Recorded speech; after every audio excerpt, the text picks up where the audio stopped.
I followed the rules and principles that the radio gurus, the financial radio gurus, talk about, right?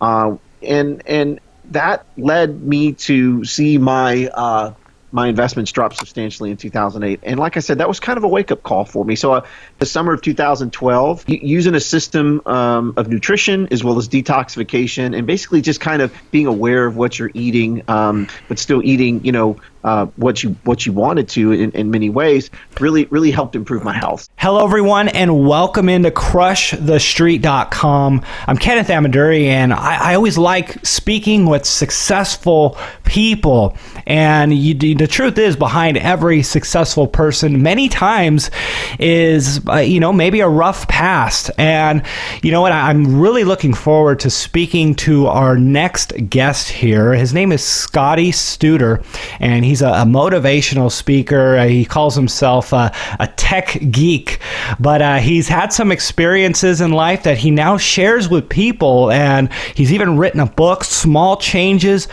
Big Results. His website is scottystuder.com. We'll have the link in the description area, but without any further ado, Scotty, thanks for joining me today. Hey, Kenneth, it's great to be with you. Well, as a first-time guest and getting to know you, Scotty, hey, let's get your story. What led you to where you are today and what you're doing? Sure. Yeah, I'd be happy to share that with you. So I've been in the IT industry, went to school for it back in college. I've been in the industry about 18 years now or so. I was one of the kind of guys in college. I went to college with not really a great plan. Didn't really know exactly what I wanted to do. Didn't have that dream in mind, growing up as a kid. And so I took the first couple of years to kind of figure that out, and found my way into IT. And I was actually pretty thankful and pretty grateful to it. It's turned out to be a great, just kind of regular career for me, if you will. I enjoy learning. I enjoy the technology side of it. I've transitioned over the years from, starting out being the guy who's fixing all the computer problems, kind of like what, some folks do with their in-laws, or their mom or their dad or something like that, right? So I was doing that for the first part of my life, and kind of moved my way up over the past 18 years, and now work for a pretty fantastic company, kind of one of those Palo Alto, Silicon Valley kind of startups. They've been around 15 years. The company's called VMware, and I do software sales for them on the technical side, and I really enjoy what I do. It helps me engage with customers every day to kind of do some problem solving for them. So, they'll typically come to us with some kind of a business need they're trying to achieve, and they're looking to our software to help them hopefully remedy some of those problems. So I get to interact and talk with customers on a more technical level every day. And so that's kind of like my day-to-day route. And I feel very blessed. I enjoy what I do. I have the ability to work from home, and I have to travel some for work, but it's not too terribly much. So I get to spend time here at the house with my wife and two kids. I've got two teenagers in the house now too. So that's always fun. Every day can be a little bit different sometimes with teenagers, but they're good kids. And life is really, really good. So that's kind of my regular, normal working life, a little bit of the career history there. Sure. Now, and then you obviously wrote a book, and you have some practices and techniques that you now share with people. I mean, what really led you into that? Your passions for that? Yeah, and it's a unique shift for me, really, because I kind of say it in the description, on the website and things along those lines. You don't typically hear of a guy kind of been in IT for 20 years to really kind of put together a book kind of based on some personal development principles, which is really what Small Changes, Big Results is all about. And so I'd probably say for the first maybe 10 years of my working career, I was just kind of going along like most people do. I didn't have a lot of dreams and aspirations in many ways. Quite frankly, I was pretty I wouldn't say stuck, but I would just say content, but kind of content in a lazy way. I just didn't really have anything to really strive for, any big goals, I guess, and just never really thought about that. And so about 6 or 8 years ago, some things happened. I'm sure you're very aware, right? The crash of 2008 from a financial perspective was kind of a big wake-up call for me personally. I've always enjoyed finance, whether it's personal finance or investing and things along those lines. And for the first 10 years of my life, of my working career. When I say my life, I mean my working career. I followed the rules and principles that the radio gurus, the financial radio gurus, talk about, right? And that led me to see my investments drop substantially in 2008. And like I said, that was kind of a wake-up call for me. So that was kind of the turning point to at least do some discovery on the financial side and say there's got to be something else out there. There's got to be something different out there, something really better that I had more control over, quite frankly, that I wasn't so reliant on my employer, sticking money in a 401k, praying the market doesn't dump again. But, hey, I was getting the match, and, that was great, right? So I knew there had to be something different. And so that was probably a big turning point for me. I met some other folks, did some research on my own, took a lot more time in figuring where I wanted to go next from a personal finance and investment perspective. And then about 5 years after that, 3 to 4 years really, I was introduced to some folks, some leaders, if you will, who when I heard their story, it was all about how personal development really took them from where they were into where they are now. And I was kind of like, okay, that's a pretty cool story, but I'm not a reader, right? That was always my big kind of thing. Me neither. I never have been. My joke is I married an English teacher, and so that's kind of, she makes up for the fact that I wasn't ever much of a reader. Funny. she's always got her nose in a book. I'm always listening to podcasts. To be honest, that's what I obviously do. But I mean, I'm always listening to podcasts. That's how I like to get and listen to information, watch videos, watch YouTube. But yeah, no, go ahead. Yeah, exactly, right. So so when they said that, I was like, yeah, but I'm not going to sit down and read like for fun and kind of do it, on this personal development track, because I've tried the fiction route before, when we're on vacation or something like that. But to your point, right, I found that a lot of these guys started listening to audiobooks, when they're in their car or when they're on a jog or when they're doing something, right, where you have to be engaged in something, but you can still listen, whether it's cleaning the house, right, doing chores, mowing the lawn, whatever the case may be. Yeah, I like to go golfing on my own and put on some headphones and listen and learn. Yeah, that's great. And so you're really, you're working on your golf game as well as kind of, learning a lot during those times. So yeah, that's another wonderful example. So I started doing a little bit more of that, got some recommendations from this group of leaders. And I tell you, it was kind of a, it's like garbage in, garbage out. We talk about that from an IT perspective, right? But also that's a universal principle. I mean, it can be applied in so many aspects in our life, right? And for me personally, I wasn't really taking anything in that was I don't know, I guess positive, going to help reinforce or grow, some ideas in me that I never thought about before. I was probably your typical average person where, in my free time, I was probably watching something on TV most of the time. And I still do that for lazy recreation like everybody else does, right? Sure. But I've also really transitioned into that. And so that was kind of another big step for me, right, is that taking good stuff in and really trying to think differently, to apply principles a little bit differently, whether it is in my relationships with my family, whether it's in my faith, whether it's in just setting goals and getting more stuff done. I'm a terrible procrastinator. I haven't mastered that goal yet, quite frankly. I'm probably procrastinating on fixing my procrastinating problem, right? But nonetheless, there's certain aspects that I feel like I have gotten better at. And so it started with that. And then some health things kind of changed for me as well. The same group of leaders,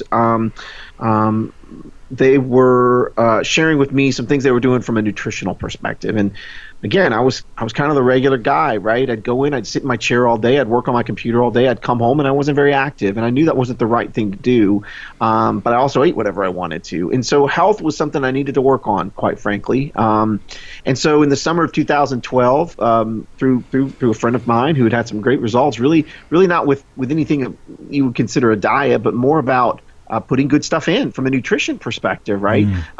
Using a system of nutrition as well as detoxification, and basically just kind of being aware of what you're eating, but still eating, what you wanted to in many ways, really helped improve my health. So Scotty, let me pause you right there, because I definitely wanted to get into some of the specifics on some different areas of success. And we know that when it comes to successful people, they're successful in multiple areas. It's usually not that they're just great in relationships and they're not good elsewhere. And this is one of the areas, health. And I wanted to talk to you about some of the health strategies and maybe give the audience a couple tips that, just small steps, a small change like you're talking about that we can apply. And, for instance, for me, I've been actually, and this is just doing some reading, eating a lot of blueberries, wild berries, pomegranates, blackberries, and I've just been finding some of the most amazing health benefits. I mean, digestion, feeling better, more energy. And I just, do you have a couple things there that you would care to share with everyone that, we can all take away with regarding health? Oh, I'd love to. It's something I get excited about. And what you just said really hits the nail on the head, right? You're getting back to nature in that regard, right? You're getting back to the basics in the suggestions that you gave. And it's amazing if we give our body the basics before processed food was introduced, 100 years ago, right? It's amazing what the diet consisted of average Americans back in those days as it is today. And so what my goal has been to try to get back to those nutritional basics. So a couple of things I can suggest real quickly that have worked well for me is I start my morning with two things. I start my morning with a glass of lemon water. So anybody can take a glass of water and squeeze a lemon, or if they're a fan of essential oils, use a drop of lemon essential oil in a glass of water, give it a good shake, and drink that down. And honestly, that idea proved to be kind of the tipping point for me in this book, actually. So it was an idea recommended on a podcast I was listening to, kind of in the very same way that you asked me this question. What's one thing that anybody can do if they were starting from nothing to try to improve their health? That was basically the question that the interviewer asked the gentleman he was interviewing, and that's the suggestion that he gave. Sure. And I thought, well, I can do that. I could make some. I've got some ideas in that regard, and so I kind of picked up that routine and saw some of the benefits of it. I mean, lemon water helps in digestion. It helps in so many different things, and I call out some of those. In fact, one of the chapters in my book is this very idea. That idea of taking some time in the morning to just have a glass of lemon water and just see how your body reacts to it. Give it a week to 10 days. That's always my suggestion, right? Don't try it one day and say that didn't work for me. That's not going to work for anybody. But I also don't say you got to stick to something for a month, right, to see if it's really going to work for you. My general recommendation is 7 to 10 days. So I start my day with lemon water, and I believe that's a refreshing, easy way that anybody can do to take a step in the right direction, of kind of getting back to those basics. To start their day. Really cool. The next thing I do, sorry, didn't mean to interrupt you. The other idea is I have a drink that I start my day with. It's based on a botanical called Moringa oleifera, and it's not a plant that most people have heard of in the U.S., right? It has to be grown in India. It has to be harvested in a certain way and those kinds of things. At any rate, there's a company that I found who basically takes this drink and this plant and processes it in such a way that keeps all of the great nutrition and provides it in a little a bag thing that I pour in and shake it up with water, right? And it's pretty cool because this botanical mix itself provides a ton of nutrition, right? A ton of calcium, a ton of potassium, a ton of all the vitamin A, the vitamin C, the vitamin D, right? All the stuff that you need to really have good nutrition. That's what this provides me at the beginning of my day. And so kickstarting my morning with those two things sets me up for success, right? Back to your point as well, throughout the day from many aspects, not just nutritionally speaking, but it provides me with more alertness, because instead of eating the couple of donuts like I normally would have done, now I'm starting my day with these two things.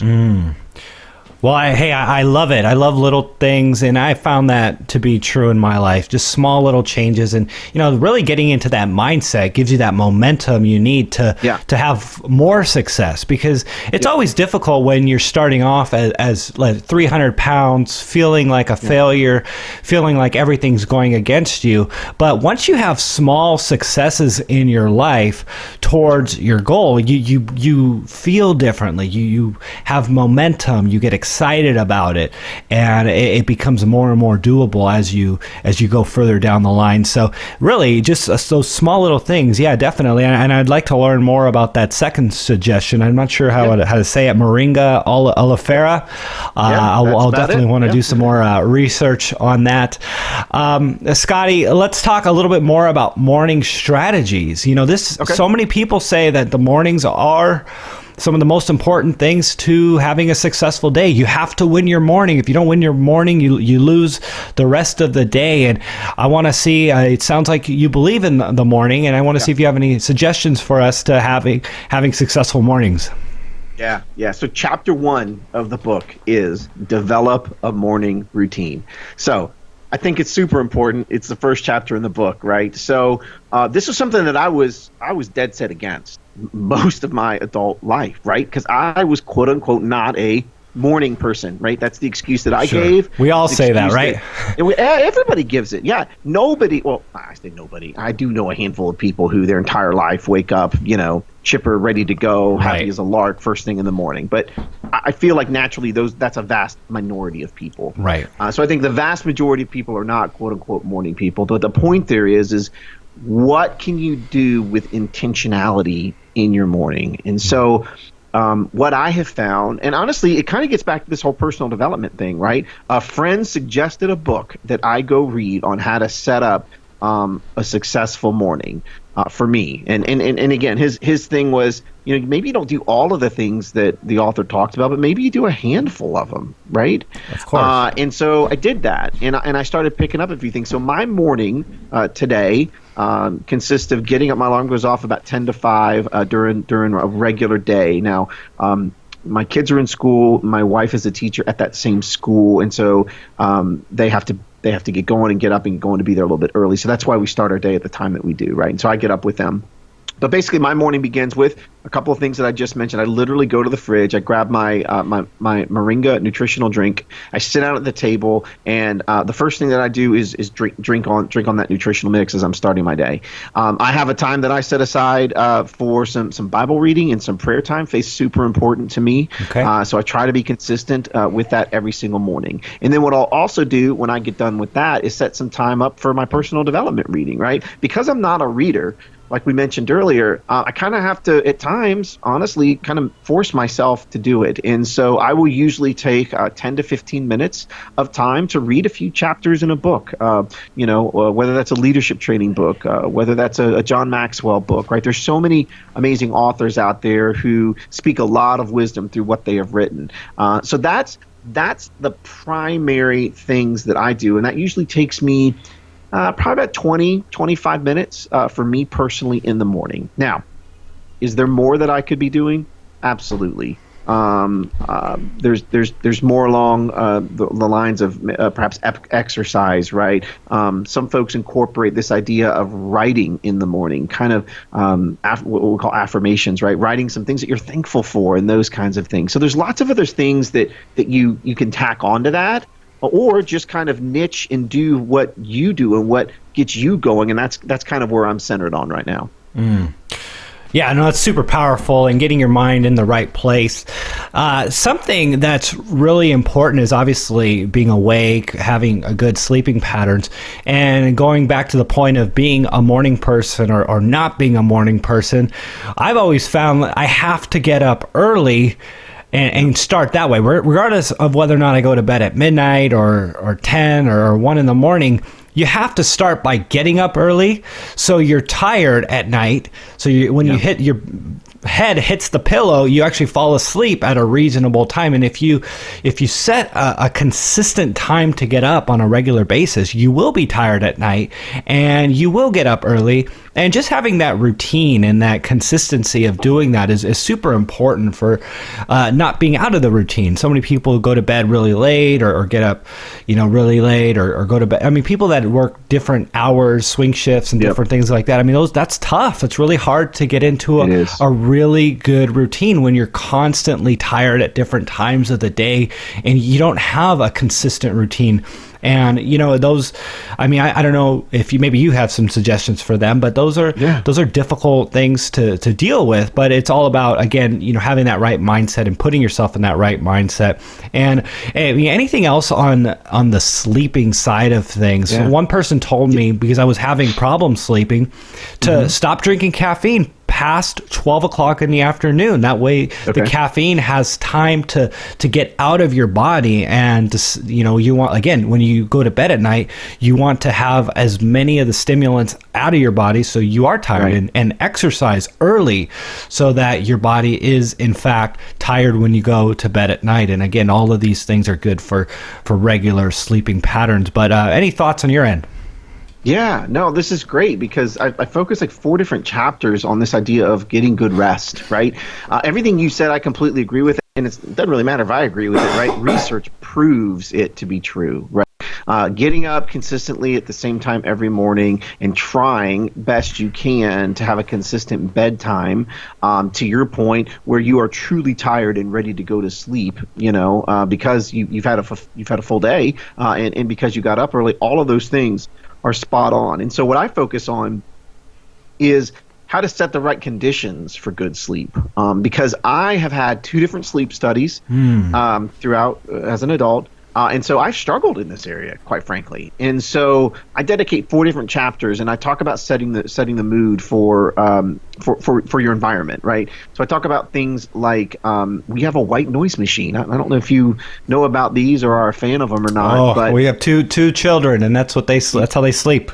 Yeah, I'm a very light sleeper, right? So all the creaks and cricks and cars and bird, whatever it was at night, right, that I would hear, it would keep me up.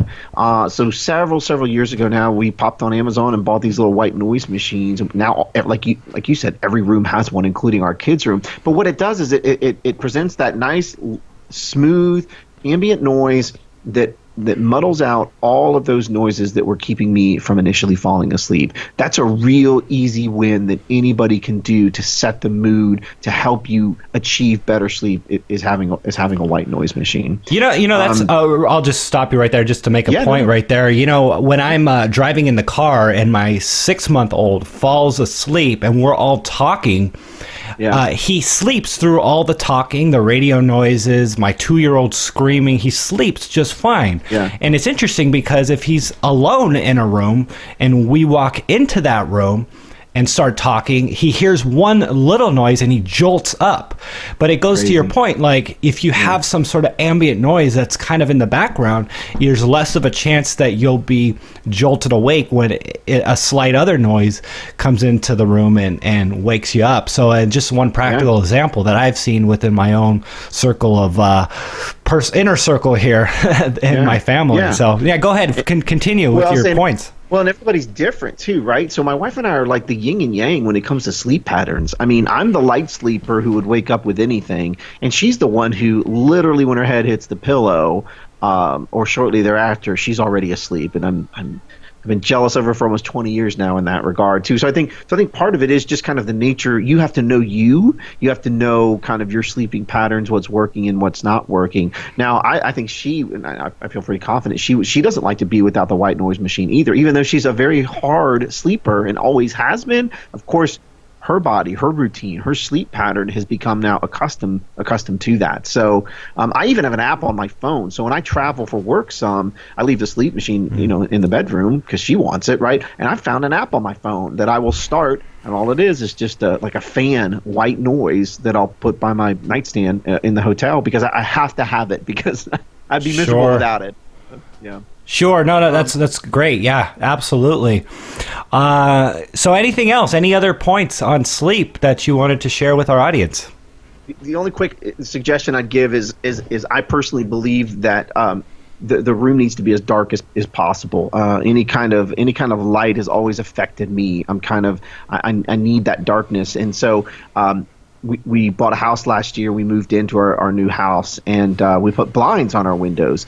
But it wasn't like there was still light coming in the top of them. And we went and bought some of those darkening drapes. Blackout drapes is what they're called. And oh my goodness, like I recommend that to everybody now if you're kind of in a similar situation, to try to get that room as dark as possible. They're such a blessing too. And it's like these little things. That's what I mean. And that's really what I tried to focus on here in every chapter in the book. These are not grandiose, hard things to do, but you would be surprised as to how much effect for the good that they can have. So something little like getting some blackout drapes, to keep that room as dark as possible.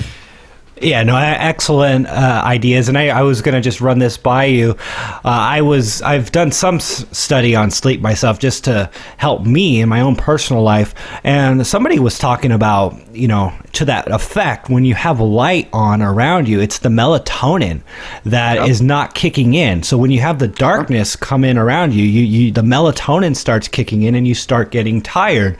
And one of the things that they were talking about is people on their phones or watching TV, and this disrupting the melatonin coming into your body and causing you to not fall asleep, and looking at your phone and engaging in something that's stimulating your brain. So any thoughts on that?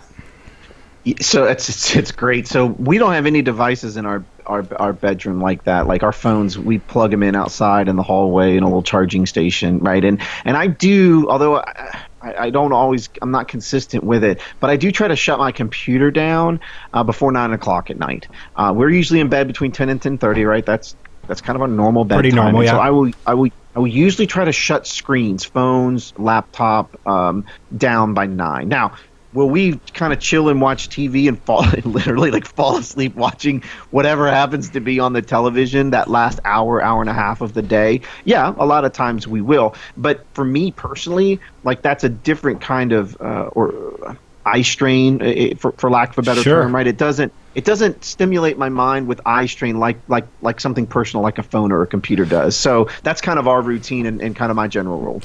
That's I've heard that too. And a phone, getting on Facebook or clicking through things is engaging your motor skills. And watching something on TV is almost similar to reading a book. It's calming your mind, and that actually does. For a lot of people, it shuts them down. And I tend to be the same way when it comes to watching TV. Now, if I'm on my phone, I can stay up all night because I'm engaging on motor skills, and that I know is a problem. But definitely watching TV at night or reading a book, I can only go for so long, and then I'm out because I'm tired. I get laughed at for how early I fall asleep sometimes. So we're right. I'm right there with you. So all good stuff, man. This is such great information. The audience is gonna really appreciate all the stuff that you're sharing with us today. So here, let's talk about some philosophical strategies in terms of finances and wealth and putting yourself in a position to be financially successful. Maybe not just from a actionable point of view in terms of what to do with your money, but how to think and how to get ahead and to be in a position where maybe you don't have money to where you do have money. Yep.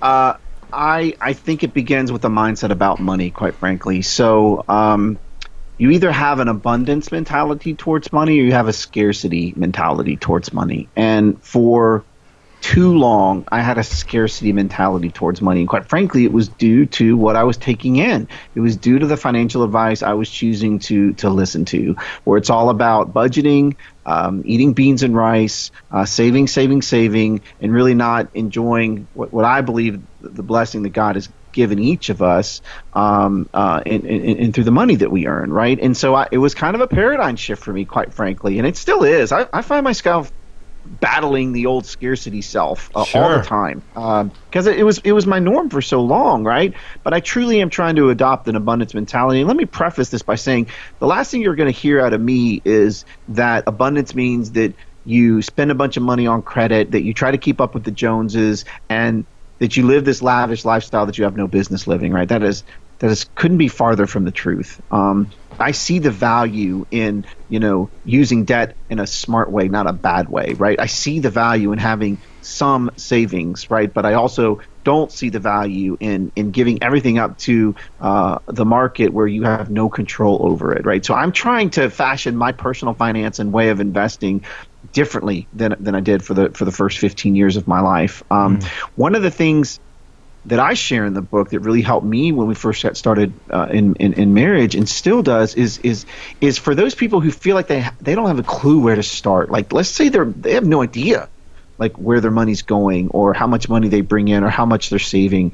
Man, the best thing for me that I ever did was to write down my spending. And so I focus a chapter talking about that. And I call it a spending plan as opposed to a budget, because again, I'm trying to change my perspective. Spending plan is an abundance mentality perspective. A budget is a scarcity mentality perspective, right? The end goal can be drastically different just depending on the mind frame that you use. And so my suggestion is, if you don't have a clue, take 7 to 10 days and take 5 minutes at the end of every day and just write down what you spent, or just keep some receipts and go back and write down what you spent. Tracking some of that money and where it's going can really be a huge eye opener. And maybe you had no idea how much money you're spending on Starbucks, right, every morning, or eating out, or golf, right, or whatever it is. I don't know. And that's not to say that, again, the abundance side doesn't say you got to quit doing that. That's what the scarcity side would say, right? The abundance side says, how can I keep doing that, but also be responsible with my money, providing for my family, and doing some smart things with my money. So paradigm shift for me, that was a big one. Yeah, absolutely. And kind of going along the receipt side and keeping track of what you spend. I remember I've always been against debt, even as a teenager, and when I was able to apply for a credit card at 16 years old. I always had that in me. I never went into debt in certain things like that. I mean, I bought a car and houses and things like that where we have gone into debt, and stuff for business that I thought were good debt in the way you put it. But I remember I said, you know what, I'm going to start using a credit card just to get the points back. I know I always pay off my bills. And then when I started to actually have to write one lump sum check to the credit card company for everything I spent throughout the month, I started realizing how much I was actually spending, rather than $10 here, $20 here, $300 here at a time. You're like, oh, okay, that's not that big of a deal. But you start adding up everything and writing one check to the credit card company. I was like, wow. Yeah. I am spending way more than I thought I was actually spending in a matter of 4 weeks. I didn't even realize it. And it kind of lends itself to what you were saying. And actually, using a credit card for me helped me start to spend less, believe it or not. And I wouldn't suggest that for everybody, because a lot of times we get suckered into that minimum payment of like $15 or something ridiculous. And then you end up sacrificing future prosperity for immediate satisfaction. And paying for that for years to come. But for me, that was one big eye-opener. Scott, let's talk about relationships, and I just try to get some initial thoughts on relationships, some of the best tips you have for people when it comes to having a successful marriage and making it work with people around you. Yeah. Again, it's a great topic of conversation. It's something that all of us, I think, want to improve in some form or fashion in our lives, whether it's with our wife, whether it's with our kids, whether it's with our coworkers, whether it's with our parents, right? We all are designed for relationships. I truly believe that. But sometimes we're not natural at relationships. Some of us just aren't, right? Some of us are. And so, again, personal development has really been an eye-opener for me, reading some books about this. And one of the most influential for me was How to Win Friends and Influence People. Dale Carnegie wrote that book back in late 20s, early 30s. But to me, it's almost like the Bible of personal development, right? It kind of set the standard for what so many other authors have been able to take and run with. And so two things, one thing from that book that is developed into two principles to me is this idea of showing genuine interest. Everyone loves to talk about themselves, I mean, let's be honest here, right? Sure. There's nothing more engaging than when someone is showing you genuine interest by asking questions about you and what's going on with your life, and genuinely wants to know, is not just making small talk, right? So that's what I really stress in this chapter, and that's what Dale Carnegie stressed in this principle, right?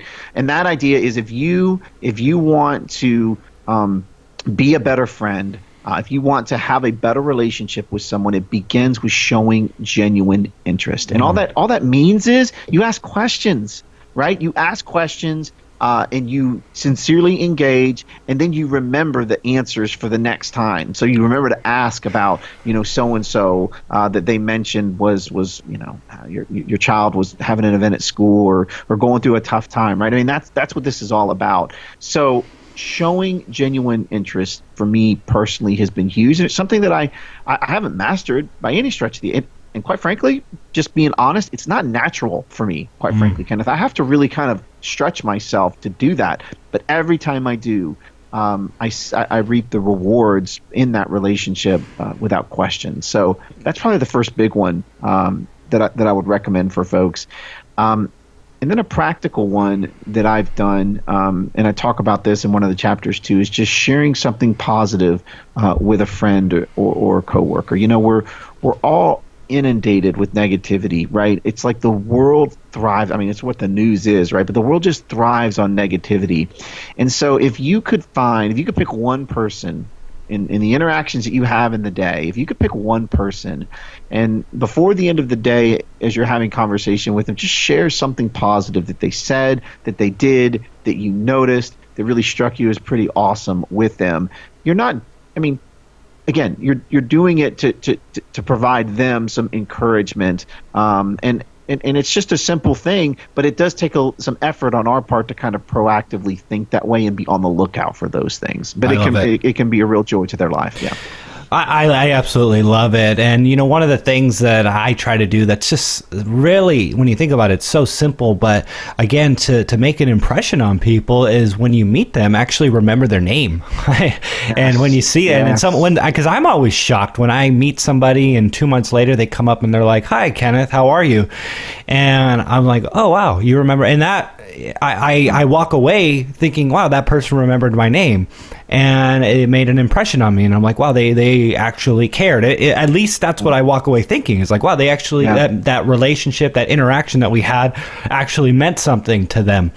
And it's all about, really making people, building people up and making people feel good about themselves and reaping the reward of that, and it coming around full circle, and what that does to you and your business networking, and what that does for you, and just so many different aspects of your life. I mean, wow, it's such powerful principles, and I think this is something that people definitely need to be educated on. Scotty, let's just wrap this up on happiness. Sure. Is happiness, I know you're faith-based. I am as well, and I believe that's a huge part to our ultimate happiness. Is it a combination of everything, moderation of everything, even moderation type of thing? What is ultimately what's going to make people happy? Yeah. So I'll just be perfectly honest, right? I've been a person of faith for literally, you kind of grew up with it, right? So I could literally say my entire life in many ways, but there's so many aspects as to what that truly means to personify it in your day-to-day walk, in your day-to-day talk, in your day-to-day. You can say you're a person of faith, but quite frankly be a cranky, miserable old man, right? I mean, we've probably all met those kinds of people, and that was me, quite frankly. I kind of saw myself becoming that. And my opinion is, for most people, it's not something to kind of be that positive person, be that person that sees the glass is half full, because of all, kind of back to that other point, of all the negative influences we have every day. If you are going to be that light, right? If you are going to be that person who is shining in a way that's unique, that's different, that other people want to be around, that other people get energy from, I think it's all about, if you're going to maintain that, right? You got to be you can't do it by yourself. And what I mean by that is you got to be reading and developing into a better person and applying some of those principles. But to me, it's critical to have an element of faith to that. I truly, and I don't say this in a disparaging way, I personally don't know how folks who don't have faith get through the tough times, right? And get through it in such a way that provides them motivation, that provides them a means of moving on to the next day without that perspective. And so it's absolutely critical and key for me. But it's not just that; it's also reading and developing myself, hearing what other folks have been through, being inspired by them, whether it's through books, whether it's through podcasts, whatever it is, but intentionally trying to bring positive vibes, positive information into your life so that you can then kind of display some of that as well. Well, I know that felt like the conclusion there, but I have another question for you, Scotty. Okay, great. And it kind of came to me because so many of us, we're entrepreneurs. We have the spirit of growth, and we want to keep growing and getting better. And on the note of happiness, it can it sometimes feel like we're never satisfied. Because we're always trying to get better, we're always trying to grow, and even those of us who, maybe feel like we've made it to a certain spot, but then once we get there, we're still reaching for more and more and more. What advice do you have for those of us who have this entrepreneurial spirit? Because there's people out there, to be fair, who are very content where they are, and almost I look at that and I'm saying there's got to be a good. There's got to be some sense of a good feeling to not always be like trying to reach for more, but you're just fully content and fully happy. And I know they're fully happy, but what about for those of us who are wanting to grow? And what advice do you have? Yeah, it's a battle I fight, right? I think it's a battle kind of many people fight. I as I've gotten older in years, I guess I've taken a little bit different perspective on it, and that is, I feel like I'm content in whatever state I'm in, and that's a very biblical principle, right? Because I'm very thankful for whatever state that I'm in. Now, that doesn't necessarily mean that that's the end goal, and so for me personally, I have to kind of take it in some ways one day at a time, right? I don't try to live my life personally for always striving to reach that next financial goal, as an example. I guess what I'm trying to say is I have to keep it in perspective. I've got family goals, kids, experiences I want to have with my family, because those are the things that are going to really last for a very long time. I've got goals for me personally from a career and from a financial perspective that I would like to achieve. But I've also got to temper that with God has truly blessed me and put me in an amazing, wonderful place. And I think if most of us living in America, if we've tried to kind of be proactive about the steps that we're taking, probably a lot of us can really say that as well. I would venture to guess. I know not everyone's circumstances are that way, and I understand that. But I've really tried to adopt an attitude of I'm going to be content in whatever the state I'm in, but I'm also going to be looking beyond and saying, okay, what else can I do where I'm not totally stressed out or enthralled or taking time away from the most valuable things in life, right? Time spent with family, time spent with friends, building relationships to achieve some of those other things. And I think as you mentioned, that can be a really tough balance for people, and I've almost had to kind of force myself to go there, set limits, set time limits on certain activities, so that it doesn't become your world and therefore taking away from those more important things. So I hope that was kind of the answer. I feel like I've connected with you so much in this discussion here, and if I could just put my 2 cents in for essentially what you are saying, but and how I go about it is, when I wake up in the morning, sure, I'm trying to make forward steps in my life. And there is a satisfaction that humans get from achieving goals, that when you are successful, there's a happiness that comes with that. And I think it's healthy for people to continue to grow.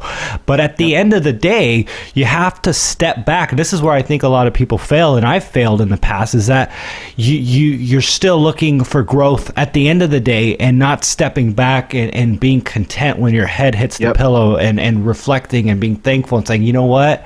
I'm in a great spot. I appreciate where I'm at right now. I'm thankful for my family. I'm thankful for all the things that I've done, and fully appreciate your accomplishments, or letting go of failures, and understanding that there's more tomorrow, but fully taking in that moment and understanding that, hey, tomorrow may never come. You never know what's going to happen tomorrow. So if you're always in that state of I need to get better, and always reaching for something, and then tomorrow never comes, you've just ended your life in a moment of always wanting and never fully enjoying the moment. So So any last words of closing thoughts here, Scott? I really appreciate you coming on and discussing this with me. Let people know, of course, where they can get your book, and just any closing thoughts that you wanted to share with everybody.